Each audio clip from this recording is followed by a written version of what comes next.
El tema del día de hoy lo he titulado ¿Cómo superar la culpa? A manera de introducción me gustaría decir que todos nos hemos sentido culpables alguna vez en la vida, pero la culpa destruye, la culpa esclaviza, la culpa quita la paz, muchas veces no deja dormir.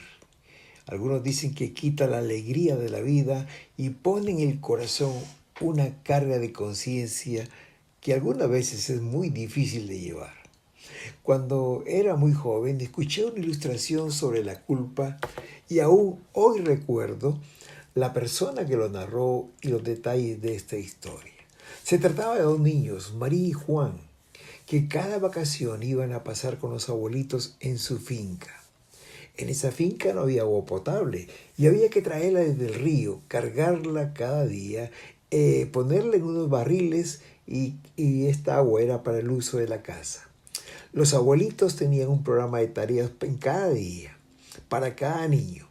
Ellos se turnaban, un día tenían que hacer limpieza y el otro día el otro niño tenía que traer agua a los barriles.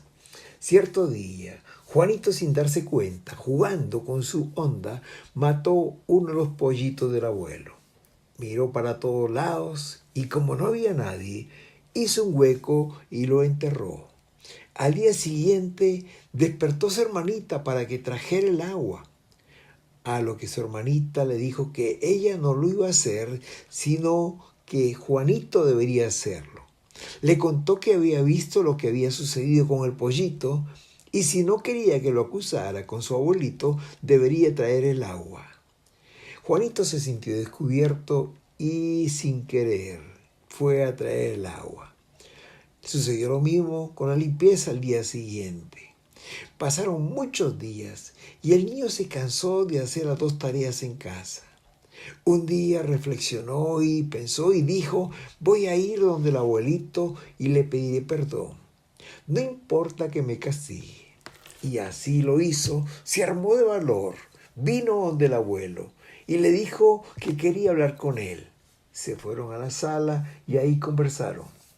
El niño le contó con detalles todo lo que sucedió con el pollito y el abuelito le escuchó atentamente y al finalizar tomó la palabra y le dijo, Juanito, cuando tú mataste al pollito, yo estaba en la ventana y vi todo lo que pasó.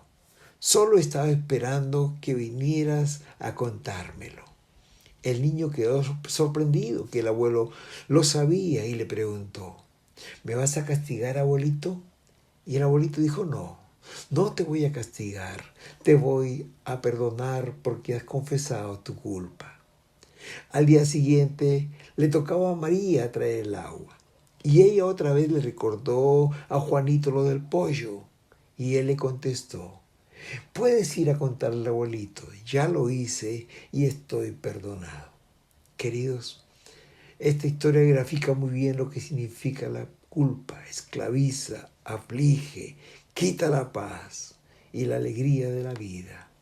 Todos hemos hecho cosas de las cuales nos avergonzamos, cosas que han estado ocultas en el corazón, que nos han agobiado.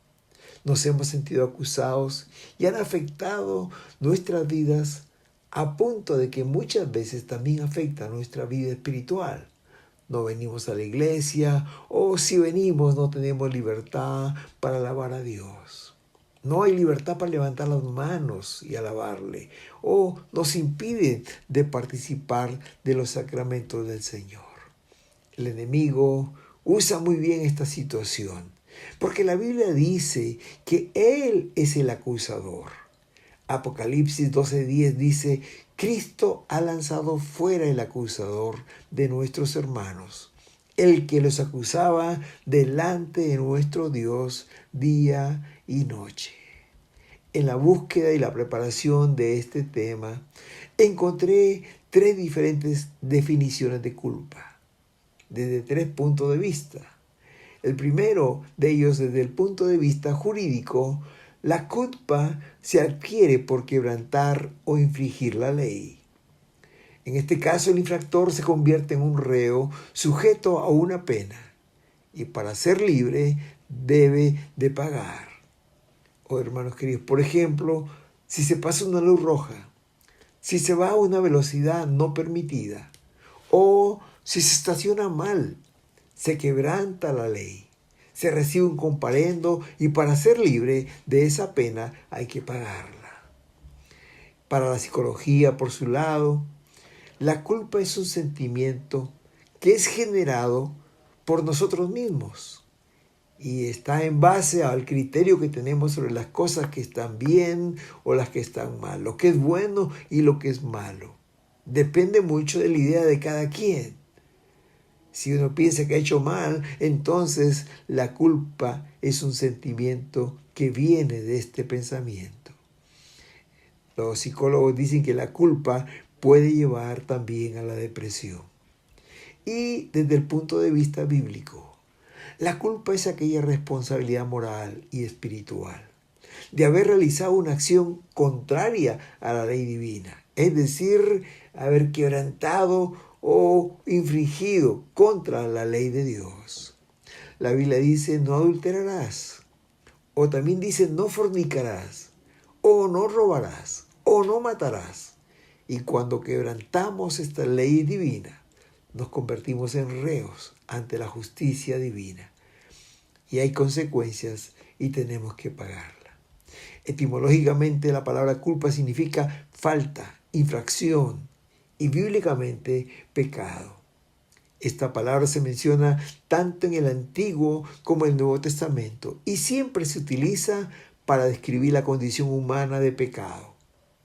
A diferencia de la psicología, que dice que la culpa es un sentimiento, la Biblia dice que la culpa es un estado, una condición del hombre que está en pecado. En primer lugar, vamos a ver algunos ejemplos bíblicos sobre la culpa. El primero de ellos que veremos es Adán y Eva. Esta historia se relata en el capítulo 3 del libro de Génesis.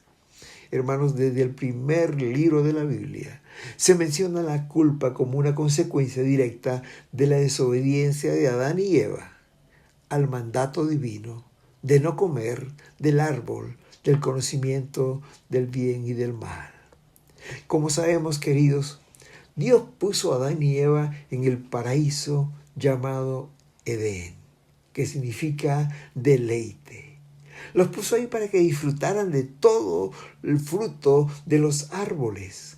Como dice Génesis 2, 16, 17, y mandó Jehová Dios al hombre diciendo, de todo árbol del huerto podrás comer, mas del árbol de la ciencia del bien y del mal no comerás, porque el día que de él comieres, ciertamente morirás. Adán y Eva, queridos, cayeron en desobediencia. Desobedecieron la ley de Dios. Cayeron en pecado. Y se cumplió lo que Dios les había advertido. Murieron. El día que comieres, ciertamente morirás, dijo Dios. Y ellos murieron no físicamente, sino espiritualmente. Se apartaron de Dios. Por eso dice que en Génesis capítulo 3, versículo 8 y 9, cuando oyeron la voz de Jehová, que se paseaba en el huerto al aire del día, y el hombre y su mujer se escondieron de la presencia de Jehová Dios entre los árboles del huerto. Mas Jehová Dios llamó al hombre y le dijo, ¿dónde estás tú? Y él respondió, oí tu voz en el huerto y tuve miedo, porque estaba desnudo y me escondí. Vino sobre Adán y Eva un sentimiento de culpa que los llevó a esconderse. Sintieron temor. Por primera vez estaban avergonzados. Esta desobediencia a la ley de Dios trajo desgracia, hermanos queridos.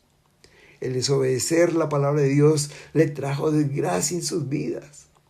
Y no solo vino la culpa, sino que hubieron consecuencias. Dios dijo sobre la serpiente, te arrastrarás y comerás del polvo. Sobre la mujer le dijo, con dolor darás a luz tus hijos. Sobre la tierra dijo, maldita será la tierra, espinos y cardos te producirá. Y para Adán le dijo, con el sudor de tu rostro comerás el pan. Y finalmente los expulsó del paraíso. Hay otra historia que nos relata la Biblia y se encuentra en el libro de 2 de Samuel, el capítulo 11, y es la historia de David y Betsabé. Dice 2 de Samuel 11:2 que un día, al caer la tarde, se levantó David de su cama, estuvo descansando y se paseaba sobre la terraza de la casa real. Y a lo lejos vio a una mujer que se estaba bañando, la cual era muy hermosa. Esta era Betsabé. David preguntó por esta mujer y le dijeron: es Betsabé, la mujer de Urías Heteo. A David no le importó eso, sino que envió mensajeros y la tomó y vino a él y durmió con ella. Y Betsabé concibió y envió a hacerlo saber a David, diciendo: estoy embarazada.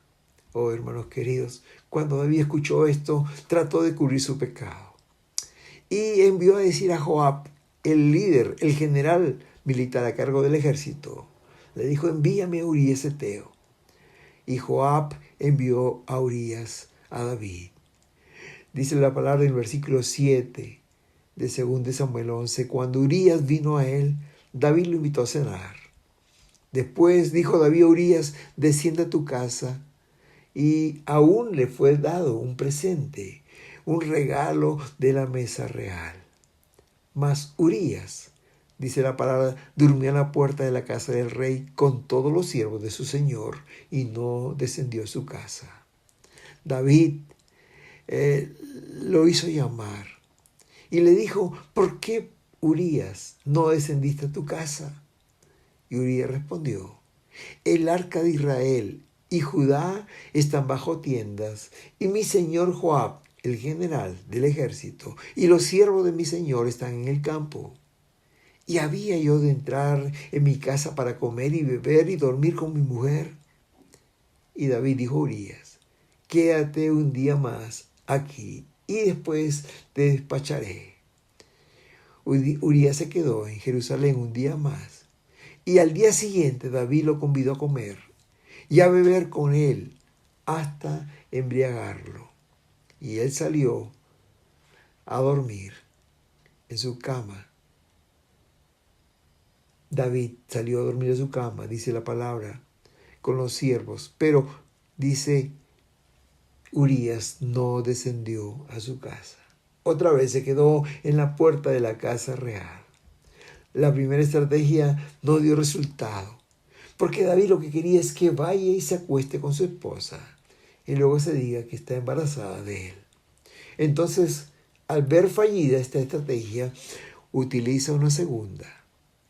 Lo que no sabía David es que en lugar de salir de ese problema, lo que estaba haciendo es hundiéndose más. David entonces dice la palabra que envió una carta al general Urías, al general Joab, con Urías mismo.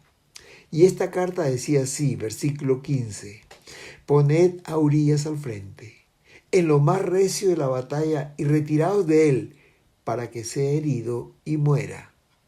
Así fue que cuando Joab sitió la ciudad, puso a Urías en el lugar donde sabía que estaban los hombres más valientes. Cayeron algunos del ejército, de los siervos de David, y murió también Urías Heteo. Queridos, esta segunda estrategia aparentemente dio resultados que David estaba buscando. Urías murió. Dice el versículo 26 que esta noticia trajo mucho dolor a Betsabé. Dice este versículo 26, oyendo la mujer de Urías que su marido era muerto, hizo duelo por su marido. Pero David, hermanos, en lugar de rectificar su camino, persistió en su pecado. Porque el versículo 27 dice: pasado el luto de Betsabé por su marido, envió David y la trajo a su casa. Y fue ella su mujer y le dio a luz un hijo. Pero el final de este mismo verso 27 dice: mas esto que David había hecho fue desagradable ante los ojos de Jehová. Hermanos queridos, por un tiempo podemos jugar con el pecado, pero al final el pecado nos alcanzará. David fue confrontado por el profeta Natán y reconoció su pecado. Pero vino sobre él una gran culpa que le trajo mucho dolor y aún se enfermó físicamente. Es en esta condición que escribió el Salmo 38, en donde dice el versículo 1, Jehová, no me reprendas en tu furor, ni me castigues en tu ira, porque tus saetas se me han clavado y sobre mí ha caído tu mano. Miren lo que dice el versículo 3. Nada hay sano en mi carne a causa de tu ira, ni hay paz en mis huesos por causa de mi pecado. Porque mis iniquidades se han agravado sobre mi cabeza, como carga pesada se han hecho demasiado pesadas para mí. Mis llagas hieden y supuran por causa de mi locura. Estoy encorvado, estoy humillado en gran manera. Queridos, la culpa de David era tan grande que le había afectado su relación con Dios. Se sentía que el furor y el castigo de Dios estaba sobre él. Aún su cuerpo físico estaba enfermo. Dice, nada hay sano en mi cuerpo a causa de tu ira. Y sobre todo sentía una carga tan pesada sobre sus espaldas. Dice, esta carga se ha hecho demasiado pesada para mí. Como consecuencia, la culpa trajo sobre él, el rey de Israel, le trajo humillación. Dice la parte final, estoy encorvado, estoy humillado en gran manera. Qué triste condición para el rey, producto de la culpa de su pecado. El tercer personaje que vamos a ver es Judas. Ustedes conocen bien este personaje. Caminó con Jesús, anduvo con él para todo lado. Comió con Jesús, viajó con él, vio los más grandes milagros. Aún Jesús le confió el dinero, él era el tesorero del grupo. El enemigo entró en el corazón de Judas, lamentablemente. Dice Mateo 26, 14, 15, que Judas fue a los sumos sacerdotes y les dijo, ¿qué me queréis dar si yo os entregare a Jesús? Y ellos le dijeron 30 piezas de plata. Y desde ese día, dice la palabra, buscaba oportunidad para entregarlo. Queridos, Judas, el discípulo de Jesús, se alió con los enemigos de Jesús y lo entregó de la manera más vil, con un beso en la mejilla. Pero queridos, después de entregar a Jesús, él vio cómo lo maltrataba, cómo lo ultrajaban, cómo lo escupían, cómo le pegaba. Y vino en él una desesperación. Vino un sentimiento de culpa muy grande. Dice la Biblia que aún quiso retractarse de esa decisión. Mateo 27:3 dice, sintió remordimiento y devolvió las 30 piezas de plata. Oh, querido, la culpa lo llevó a tener este remordimiento. Se sintió mal por lo que había hecho. Intentó arreglar la situación, pero el daño ya estaba hecho. Los líderes, el sumo sacerdote, se burlaron de él y no le hicieron caso. Dice Mateo 27:5, arrojando las piezas de plata en el templo, salió y fue y se ahorcó. Oh, queridos, la culpa era tan grande que los llevó a quitarse la vida. Estaba leyendo cuántas personas hoy también se suicidan porque cometieron algún error, alguna falta, un pecado y pensaron que ya no podía arreglarse. Y la única salida que vieron como Judas fue la muerte, el suicidio. Estos son los personajes bíblicos que nos hablan de la culpa: Adán y Eva, David y Judas. En segundo lugar, veremos qué consecuencias produce la culpa en la persona. Hermanos, la Biblia dice que en la vida de Adán y Eva, de David y de Judas, experimentaron algunas consecuencias que produjeron la culpa en la vida de estas personas. Esto es producto de infringir la ley de Dios. Veamos algunas de estas consecuencias que produce la culpa. En primer lugar, la culpa produce una tristeza profunda. David escribió en el Salmo 31, 9, 10. ten misericordia de mí, oh Jehová, porque estoy en angustia. Se han consumido de tristeza mis ojos, mi alma y mi cuerpo. Y en la parte final del verso 10 dice, se agotan mis fuerzas a causa de mi iniquidad. Hermanos queridos, la culpa en la vida de David produjo una gran tristeza. Dice, estoy angustiado, estoy consumido por la tristeza. Aún mis ojos se puede ver el sufrimiento de mi alma y de mi cuerpo también. Al final del verso 10 dice, se agotan mis fuerzas a causa de mi iniquidad. Oh queridos, la culpa trae tristeza al corazón y no hay nada que pueda remediarlo. No hay nada que pueda cambiar esta tristeza profunda como la que sentía David a causa, como él mismo dice, de su iniquidad. Pero hermanos queridos, la culpa también te roba la paz. Los recuerdos del pecado, hermanos, no te dejan en paz. Aún te quitan el sueño. Y es triste ver cómo hay personas que no pueden conciliar el sueño.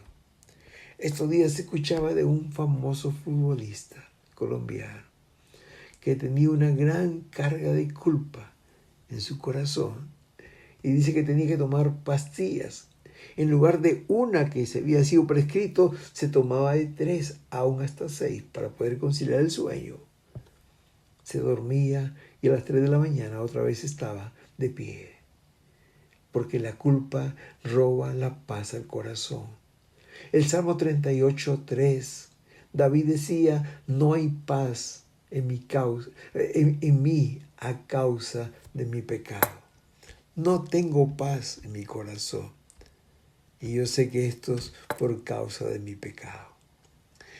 No solamente la culpa te produce tristeza o te roba la paz, sino que se vuelve una carga muy pesada de llevar.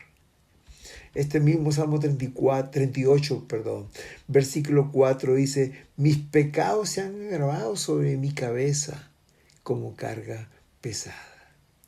Es tan grande mi pecado que la culpa se ha vuelto como una carga tan pesada, difícil de llevar. Hace algunos años escuché que un joven que tomó el carro de su papá salió a una vuelta por la ciudad y no se dio cuenta que un niño estaba cruzando la vía y lo atropelló. De temor no se quedó, al contrario huyó y se fue a casa. Escondió el carro de papá y pensó que todo estaba arreglado. Esa noche ese mismo joven no podía dormir, no podía comer. Estaba intranquilo. La carga que llevaba en su corazón era tan grande que no lo dejaba tranquilo. Un día decidió entregarse voluntariamente a la policía y ese día por fin pudo descansar. La culpa, queridos, se vuelve una carga muy pesada de llevar. Como decía David, mis pecados se han agravado sobre mi cabeza como una carga tan pesada. En cuarto lugar, la culpa produce un sentimiento de indignidad, de suciedad. Salmo 51:2, David, después de haber pecado con Betsabé, le dice al Señor, lávame más y más de mi maldad. David había adulterado, había matado al esposo y se sentía tan sucio delante de la presencia de Dios. Por eso que en el versículo 7 también le dice, purifícame con hisopo y seré más blanco que la nieve. Límpiame, lávame con hisopo. Y el hisopo es aquella instrumento que usamos para limpiar las botellas, para limpiar allí donde nuestra mano no puede llegar. Así le pedía David que lo limpie, que lo purifique. Hermanos queridos, muchas veces nos encontramos con personas que al venir a la iglesia no pueden levantar sus manos para cantar porque se sienten indignos, se sienten sucios. La culpa les impide de participar algunas veces en la cena del Señor. Y en algunos casos he escuchado también que no vienen porque se sienten mal, no vienen a la iglesia porque se sienten mal. Hermanos, la culpa trae al corazón del hombre un sentimiento de indignidad, de suciedad. Y es en ese momento que aparece el acusador diciendo, ¿qué haces aquí? Tú no eres digno de estar en la casa del Señor. Y finalmente, hermanos, la culpa produce un estancamiento en la vida, en todas las áreas de la vida. Esa era la experiencia de David. Como él dice, se fue el verdor en su vida y cae en una rutina que no tiene razón para vivir. El Salmo 32:3 dice, mientras callé, se volvió mi verdor en sequedades de verano. La culpa, queridos, trae estancamiento en la vida. Ya no hay el deseo de luchar. Y aún la culpa puede interrumpir nuestra comunión con Dios y produce un estancamiento. Queridos, hay consecuencias producto de la culpa en la vida. La culpa produce tristeza profunda, roba la paz. Es una carga muy pesada de llevar. Produce un sentimiento de indignidad, de suciedad y produce un estancamiento en la vida. Terrible situación. La forma como se sintieron Adán y Eva, David y también Judas. Pero qué bueno que hay un tercer punto y es cómo superar la culpa. Cómo ser libre de la culpa. Y la única solución que encontramos para ser libre de la culpa es pedir perdón. El camino para ser libre de la culpa es recibir el perdón de Dios a través del arrepentimiento. Este día voy a compartir 4 pasos para ser libre de la culpa. En primer lugar, es reconocer que hemos pecado, reconocer que hemos fallado. Queridos, porque muchas personas tratan de negar su pecado o ignorar su pecado. Por ejemplo, hay personas, esposos que son fieles a sus esposas y viven como si no hubiera pasado nada. Otros tratan de esconderse o esconder su pecado, como lo hicieron Adán y Eva. Otros tratan de buscar alguna excusa para no reconocer el pecado. Pero si queremos ser libres de la culpa, debemos aceptar que cometimos un error, que hemos fallado. Querido, si no acepto que me pasé la luz roja, nunca podré ser libre de esa infracción, porque simplemente no acepto mi culpa. Hasta que no se reconozca el pecado, no puede haber perdón. Dijo David en el Salmo 51, 3 y 4, porque yo reconozco mis rebeliones y mi pecado está siempre delante de mí. Contra ti solo he pecado y he hecho lo malo ante tus ojos. David reconoció su pecado. Yo reconozco mis rebeliones, dice él. Mi pecado está siempre delante de mí. Dios, yo reconozco que he pecado contra ti solo he pecado y he hecho lo malo ante tus ojos. David reconoció su pecado. Y queridos, ustedes saben, lo que David hizo fue algo muy grave. Adulteró, asesinó. Pero como dice la palabra, si tú reconoces tu pecado, hay esperanza. Dios escucha la oración cuando se reconoce el pecado y hay un arrepentimiento de corazón. Lo mismo pasó con el hijo pródigo.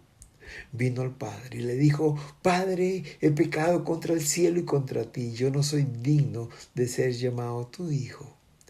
Reconocer que hemos fallado, reconocer que hemos pecado contra Dios es el primer paso para obtener el perdón.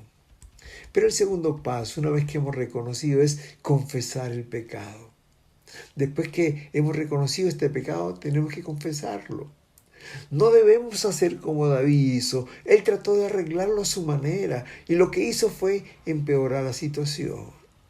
Si David hubiera reconocido su adulterio después de cometerlo y lo confesaba, no hubiera llegado a asesinar a Urías. Hermanos queridos, tenemos que confesar nuestro pecado. Otras personas tratan de refugiarse en el alcohol o las drogas, el sexo o alguna otra diversión. Reconoce su pecado, pero no lo confiesa. Esta gente llega a esos vicios buscando un refugio, pero usted y yo sabemos, querido, que esto no soluciona nada. En cambio, la palabra de Dios dice en Juan, 1 Juan 1:9, si confesamos nuestros pecados, Él es fiel y justo para perdonar nuestros pecados y librarnos de toda maldad. Si reconocemos nuestros pecados y lo confesamos, Dios nos perdona y nos limpia de toda maldad y nos libra también de toda culpa. David lo hizo, confesó sus pecados y fue libre de su culpa. Como lo dice el Salmo 32, 3, 5. Mientras callé, se envejecieron mis huesos en mi gemir todo el día. Porque de día y de noche se agravó sobre mí tu mano, pero mi pecado te declaré, confesé mi pecado, no lo encubrí. Yo dije, confesaré mis transgresiones al Señor, y tú perdonaste la maldad de mi pecado. Hermanos queridos, mientras cayó David, vino sufrimiento, angustia, temor, oh hermanos, pero dice, mi pecado te declaré, no te lo encubrí, confesé mis transgresiones al Señor y tú me perdonaste. Primero, reconocer el pecado. Segundo, confesar el pecado. Tercero, recibir el perdón de Dios. Dice la palabra en Juan capítulo 1, versículo 12. Mas a todos los que le recibieron, a los que creen en su nombre, le dio poder de ser hechos hijos de Dios. ¿Se imaginan, queridos, al hijo pródigo? Otra vez en casa, con ropa limpia, comiendo la comida de casa, disfrutando la comunión con su Padre. Qué hermoso es disfrutar el perdón. Como dice Salmos 32, 1, 2. Feliz el hombre a quien sus culpas y pecados le han sido perdonados por completo. Feliz el hombre a quien el Señor no acusa de falta alguna. He leído la versión 10 sola hoy. ¿Sabes, querido? Muchas veces nos negamos a aceptar el perdón de Dios. Tienes que creerlo. El Señor dice, yo te perdono. Si tú vienes a mí, yo te perdono completamente. Y finalmente, cuarto lugar, apartarnos del pecado. Proverbios 28:13 dice, el que encubre sus pecados no prosperará, pero el que los confiesa y se aparta alcanzará misericordia. Jesús le dijo a la mujer adúltera, vete y no peques más. Querido, no puedes seguir jugando con el pecado, porque si sigues pecando una y otra vez te vuelves insensible. El Espíritu Santo ya no te habla y, como dice la palabra, vas a cauterizar tu corazón. Apártate del pecado. En primer lugar, reconoce tu pecado. Segundo, confiésalo delante de Dios. Tercero, acepta el perdón que Dios te da. Y cuarto, apártate del pecado. Querido, a manera de conclusión me gustaría decirte que la culpa puede destruirte o puede ser perdonado y hecho libre de toda culpa. Judas y Pedro son un buen ejemplo. Los dos le fallaron al Señor. Uno le traicionó, le vendió y el otro le negó. Judas sintió una culpa tan grande que lo llevó a la muerte. Pero tuvo una culpa tan grande igual, pero lo llevó a arrepentirse, a pedir perdón, y Jesús le dio vida y propósito. La pregunta es, ¿qué vas a hacer con esa culpa? Tiene dos opciones. Lo puedes dejar allí, oculto, callado, o también sacarlo y confesarlo a Dios y permitir que te perdone. Hermoso es leer en Colosenses 2, 13, 14 que nosotros, estando muertos en nuestros delitos y pecados, nos dio vida, perdonándonos todos los pecados. Querido, la palabra dice que Dios puede perdonar todos los pecados. No hay pecado que Dios no pueda perdonar. Y sigue diciendo este pasaje en el versículo 14, anuló el acta que había contra nosotros y que nos era contraria, quitándola de en medio y clavándola en la cruz. Sí, Jesús hizo pedazos esa acta, ese comparendo, esa acusación, la hizo pedazos y la clavó en la cruz. Y como dice Romanos 8:1, ninguna condenación hay para los que están en Cristo Jesús. Querido hermano, Jesús es el Cordero de Dios, que quita el pecado del mundo, quita la culpa del mundo. Su sacrificio en la cruz es el acto de amor supremo. Oh hermanos, Jesús te ofrece el perdón, la reconciliación con Dios. Recuerda, Él cargó con la culpa de la humanidad y ahora ofrece una vida libre de pecado y de culpa. Si estás luchando con la culpa, ven a Dios. Él te está esperando. Él está esperando que te arrepientas, que le pides perdón, que le confieses tu pecado. Y de seguro que Él te perdonará, te dará una nueva oportunidad y sobre todo una vida con propósito. Que Dios te bendiga. Amén.